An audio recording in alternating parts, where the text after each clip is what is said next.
എന്ന് നോക്കുന്നത് ബ്രിക്കിൽ വരുന്ന ഇൻഗ്രീഡിയൻസ് ആണ്. ഫസ്റ്റ് വരുന്നത് സിലിക്കയാണ്.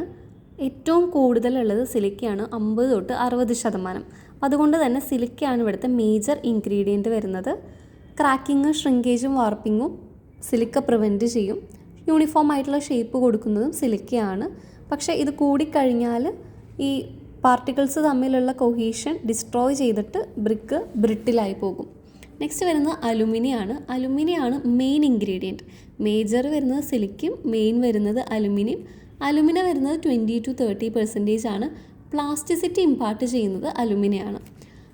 ഇത് മെയിൻ ഇൻഗ്രീഡിയൻറ്റ്, ചീഫ് കോൺസ്റ്റിറ്റ്യൂവൻറ്റ് അല്ലെങ്കിൽ പ്രിൻസിപ്പൽ കോൺസ്റ്റിറ്റ്യൂവൻറ്റ് എന്നൊക്കെ അലുമിനിയനെ ഡിഫൈൻ ചെയ്യാം. കൂടിക്കഴിഞ്ഞാൽ സെയിം തന്നെ ഷ്രിങ്കേജും വാർപ്പിങ്ങും സംഭവിക്കും. ലൈം ആണെന്നുണ്ടെങ്കിൽ 5% കുറവാണ് ലൈം കൊടുക്കുന്നുണ്ടായിരിക്കുക. നമ്മൾ ഈ ഒരു ടെമ്പറേച്ചർ ബ്രിക്കിൻ്റെ വരുന്നത് ബേൺ ചെയ്യാൻ എടുക്കുന്ന ടെമ്പറേച്ചർ 350 ഡിഗ്രി തൊട്ട് 1100 ഡിഗ്രി സെൽഷ്യസ് ആണ്. സിലിക്ക ഫ്യൂസ് ആവുന്നത് 1730 ഡിഗ്രിയിലാണ്. അപ്പോൾ ആ ഒരു ടെമ്പറേച്ചർ അത്രയും കൂടുതലായതുകൊണ്ട് ഈ ഒരു ലൈമാണ് അവിടുത്തെ ഫ്ലെക്സ് ആയിട്ട് ആക്ട് ചെയ്യുന്നത്. അങ്ങനെ നമ്മൾ ഈ ഒരു ഫ്ലെക്സ് ആയിട്ട് യൂസ് ചെയ്ത് ഈ സിലിക്കേനെ കിൽനിൽ തന്നെ വെച്ചിട്ട് ഫ്യൂസ് ചെയ്യിക്കാനായിട്ട് ഈ ലൈം യൂസ് ചെയ്യാം. എക്സസ് ആയി കഴിഞ്ഞാൽ ബ്രിക്ക് ഇവിടെ മെൽറ്റായി പോകും, ഷേപ്പ് നഷ്ടപ്പെടും. അയൺ ഓക്സൈഡ് 5 to 6% ആണ് യൂസ് ചെയ്യുന്നത്. റെഡ് കളർ കൊടുക്കുന്നത് അയൺ ഓക്സൈഡ് ആണ്. ഹാർഡ്നെസ് പ്രൊവൈഡ് ചെയ്യും.